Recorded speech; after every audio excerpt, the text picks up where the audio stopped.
Bonjour à tous. Aujourd'hui, je vais vous faire un petit récap de la Coupe du Monde de tennis de table qui a eu lieu à Macao. Donc, on parlera des filles et des garçons. D'abord, reparlons du format, hein. Ils ont inventé un truc cette année, c'était que en poule, donc on était trois dans une poule et c'est au meilleur des 4 sets. Ça veut dire qu'en gros, il peut y avoir 4-0, 3-1 ou 2-2. Et du coup, après, c'est au nombre de sets gagnants et ou au nombre de points total dans le match. Enfin, c'était un petit peu le bazar. Euh, donc, est-ce que c'est une réussite? Bah pas vraiment parce qu'il y a des joueurs en gros qui ont joué des sets alors qu'ils savaient qu'ils avaient déjà perdu et ça ça a été un gros souci dans la compétition. Donc, bah, je sais pas si c'est à rééditer. Par contre, c'est vrai que ce qui était intéressant, c'est que ça mettait beaucoup de pression aux joueurs, et donc du coup, bah, on en a vu que sous la pression, c'était compliqué. Wanchokin se fait prendre de 7 par exemple. Voilà, il y a eu des surprises en poule, mais bon, rien, aucun gros joueur qui a été éliminé à cause de ça, mais bon, ça rajoute peut-être un peu de suspense. Bon, après ça sera chacun qui se fera son avis. Au niveau donc des filles, chez Françaises, on avait donc Gianna Nguyen et Pritika Pavad qui ont été éliminées toutes deux en poule. Elles se sont bien battues. Bon, je dirais que Pritika elle était vraiment pas loin sur Bernadette Sox. C'est quand même dommage. Ah, elle est devant, elle gagne 2-7-1 et puis derrière il y a un set décisif. Elle perd à un point près au total. Ah, c'est vraiment, ben, elle prend un 11-2 et c'est, voilà, donc elle, c'est clair que le format lui a pas du tout profité. Elle fait un super match, très très bonne en revers. Moi, en coup droit, c'est toujours un peu compliqué, mais bon, c'est vraiment dommage. Elle est pas loin et elle progresse, donc j'espère que ça va le faire les prochaines fois.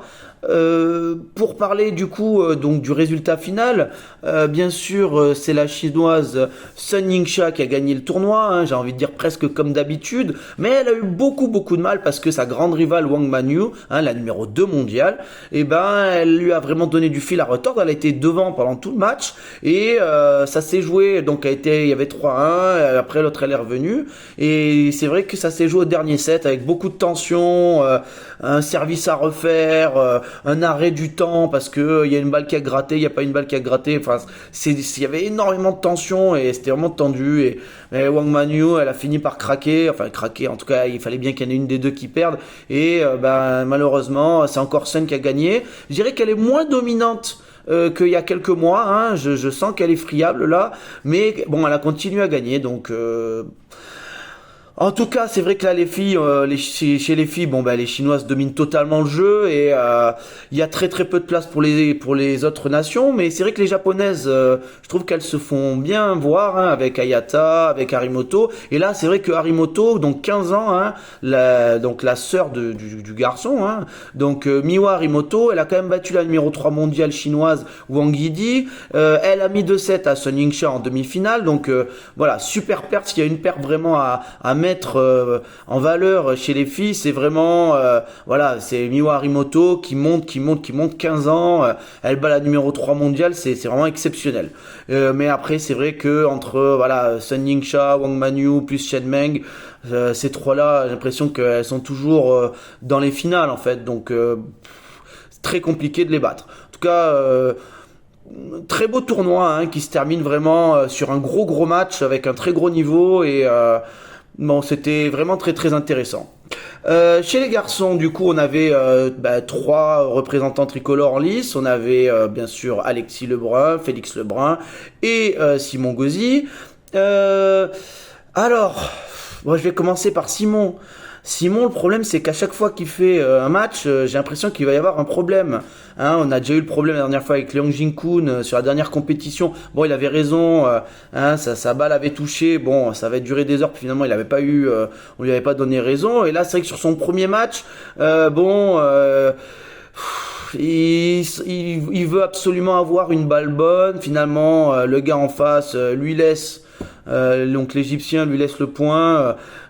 Bon, finalement il gagne 3-1 comme ça. Franchement, le mec vraiment cool. Hein. Bon, le gars était déjà plus ou moins éliminé parce que du coup il avait perdu son premier match, donc il lui a laissé. Mais Ouais, encore eu un souci. Et alors là, sur le deuxième match, alors là, ça a été l'apothéose. Bon, il joue il joue Jang Woo-jin. Bon, il prend 2-0 et il sait qu'il est éliminé à 2-0. Et voilà. Et du coup, derrière, il se met en exhibition pour protester contre le format, etc., etc. Donc, il se met en balotte, en balle coupée.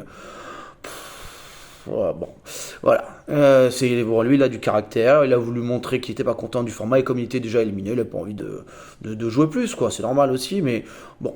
En tout cas, il s'est fait remarquer. Alexis. Bon, ben Alexis, déjà, il fait un premier match très moyen, hein, 2-2 contre un gars que normalement il devait battre large. Et donc là, il fait 2-2. Et du coup, c'est compliqué sur le deuxième parce que il joue Lin Shidong qui est monstrueux en ce moment. Et finalement, du coup, il va prendre 4-0. Ouais, je trouve que voilà, Alexis, c'est vrai qu'il bourre beaucoup là en ce moment. Il essaie vraiment d'aller très très fort en revers, ça sort beaucoup, fait beaucoup de fautes. Putain, il y a un an, il était tellement incroyable quand il y avait Fan et tout ça, qu'il avait battu. Il battait des 20 mondiaux, des 15 mondiaux, et il leur mettait une branlée. Et je sais pas, il a eu sa blessure, il n'arrive pas à revenir à son niveau. J'espère qu'il va revenir parce que ouais, Alexis, à un moment où je me disais c'était encore meilleur que Félix, quoi. Je suis sûr qu'il peut revenir, mais là c'est vrai que ça fait un moment que c'est compliqué, hein. Et du coup Félix, bon, qui gagne 4-0 son premier match de poule, hein, du coup qui va sortir, donc il va sortir de poule, lui, ce sera notre seul représentant tricolore, donc lui il gagne ses 2 matchs de poule, donc bravo à lui. Sauf que tirage intégral et il y a que les 4 premiers qui sont protégés et du coup il joue qui, numéro 3 mondial, Malong, futur vainqueur du tournoi. Et ouais, du coup bon, 4-2, hein, c'est pas mal, hein, mais pas de chance, voilà, pas de chance au tirage. Et puis c'est vrai que Félix, il est très très fort, mais dès qu'il joue un gars du top 4 chinois, c'est compliqué. Enfin, il les a jamais battus, donc il faut qu'il passe ce cap-là. Il a 17 ans, bien sûr, il est très intelligent. Je suis sûr qu'il va réfléchir sur quoi travailler, tout ça. Ouais, en tout cas, non, c'est vrai que puis voilà, c'est vrai que Malong a été extrêmement solide sur le tournoi voilà, et c'est vrai que Malong remet très bien ses services. Félix, quand il fait pas beaucoup de points sur les services, quand c'est plus compliqué, quoi. Du coup, au niveau du tournoi garçon, là, il y a eu tellement de choses intéressantes. Alors déjà, la première chose, c'est que Fan, il continue à perdre des matchs. Vraiment, il était numéro 1 mondial il y a encore quelques semaines, mais il est plus du tout dominant. Il est dans un espèce de passage à vide et chaque fois il perd, voilà. Et là déjà sur Lin Chidung, et bon, match exceptionnel, un des meilleurs matchs du tournoi. Donc sur Lin Chidung, finalement il s'en sort au 7ème set. Le pauvre, c'était l'anniversaire de Lin Chidung en plus. Bon superbe match, incroyable, mais ça se joue à quelques points près. Et finalement, il va perdre contre Lin Gaoyan le tour d'après.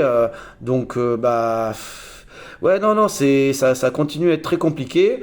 Alors, moi je m'étais dit avant le tournoi, il y en a un qui est invincible, en ce moment c'est vraiment Dieu, quoi. C'était Wang Chuqin. À chaque fois que je le vois jouer, je me dis mais putain, mais il a aucune faille et tout. Et franchement, très honnêtement, dès le premier match, j'ai senti qu'il était pas à son niveau d'habitude, quoi. Beaucoup de fautes, il y avait beaucoup de balles en coup droit qui sortaient, des ballottes et tout. Je me suis dit, mais putain, vraiment, il est pas à son niveau. D'ailleurs, il fait 2-2 sur le premier, mais tous ses matchs sont plus serrés que d'habitude et tout ça. C'est vrai qu'il fait un énorme match sur Calderano où je me dis, non, finalement, ça va, c'est revenu. Puis il prend 4-0 sur Malong. Alors, c'est que moi, Malong, les derniers matchs que j'avais vus et tout ça, il faisait souvent des contre-performances et tout ça. Du coup, je m'attendais pas du tout à ce qu'il soit à ce niveau-là. Et ouais, non, il a pris 4-0 sur Malong, super grosse surprise. Que dire de Malong sur ce tournoi, mais il est éblouissant. Sur Wang Chuqin, il joue à un niveau mais surréaliste. Et alors là, bon, la finale, Lin Gaoyan, pauvre Lin Gaoyan, parce que la rencontre elle est pour lui à 3-1, je crois qu'à 6-2, 3-1, 6-2, et puis là l'autre il sort son niveau intergalactique. Non, Malong après il était partout en coup droit, en revers, en bloc, il a sorti un snake, enfin c'était surréaliste. Et du coup il perd je sais plus si sa 3e ou sa 4e Coupe du Monde en finale, quoi. Et alors que voilà, il était devant et jouait à un niveau incroyable lui aussi toute la compétition. Ouais, bah mais franchement, lui, il a vraiment le niveau au top 5, hein, mais à chaque fois, fin de match, il s'écroule. Lui, c'est psychologique, malheureusement, et là, franchement, il gagnait 3-0 quand même, hein, et il perd 4-3. Putain, et encore un match en 7-7 et le match est exceptionnel. Faut le regarder le match à partir du moment où Malong y revient en fait, parce que au début il joue pas bien Malong, on se demande ce qu'il a et tout. Puis une fois qu'il commence à dérouler, incroyable. Bon, sinon il y a Harimoto qui a fait une demi, mais il a quand même profité, on va dire, du tirage assez clément. Du coup, là, pour les garçons, les enseignements, bah déjà c'est que Alexis et Simon eux ils sont l'un contre l'autre pour avoir une place aux Jeux Olympiques parce qu'ils ont à peu près le même nombre de points, à quelque chose près. Bon, comme ils ont été éliminés tous les deux en poule, il n'y a pas de différence qui s'est créée. Donc, il va falloir bientôt regarder le prochain contender, là, qui commence le 1er mai. Donc, c'est là où tout va se jouer. Enfin, à moins que la Ligue décide automatiquement. Enfin, on verra comment ça se passe, si elle décide de prendre le mieux classé ou si jamais, parce que Alexis, éventuellement, peut participer, même si Simon est devant. Mais alors là, je crois qu'il lui va péter un plomb. Il ne le supportera pas. Donc, il y a ça. Et puis, pour les Chinois, compliqué. Alors, est-ce que... Moi, j'y crois pas trop. Je pense qu'ils vont quand même prendre Wang Chuqin et Fan Zhendong. Je vois mal... parce que Malong revient bien. Imaginons qu'il fait un très bon tournoi là, le 1er mai. Imaginons qu'il le gagne. Je sais pas si... Je crois qu'il repasse devant Fan Zhendong. Est-ce que à 35 ans, ils prennent le risque de pas prendre Fan?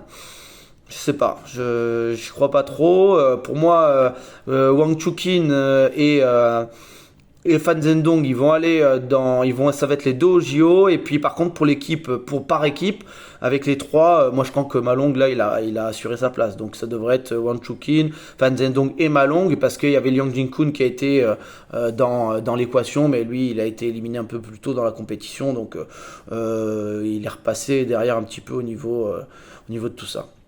Voilà, en tout cas c'était un super tournoi. Donc chez les filles, je vous conseille la finale. Hein, la finale est magnifique. Ou les matchs, voilà, le match de Harimoto contre la numéro 3 mondiale qui était très bien aussi. Et chez les garçons, Fan contre Lin Chidong, c'était monstrueux. Et la finale, à partir du quatrième set, c'est magnifique aussi. Ouais. Et si vous voulez aussi voir vraiment Wang Chuqin, le match contre Calderano qui fait aussi, c'est monstrueux, c'est stratosphérique. Ça m'a vraiment impressionné. Mais là, c'est pas que c'est serré, c'est que le mec, il est dans la zone, quoi. Voilà, voilà.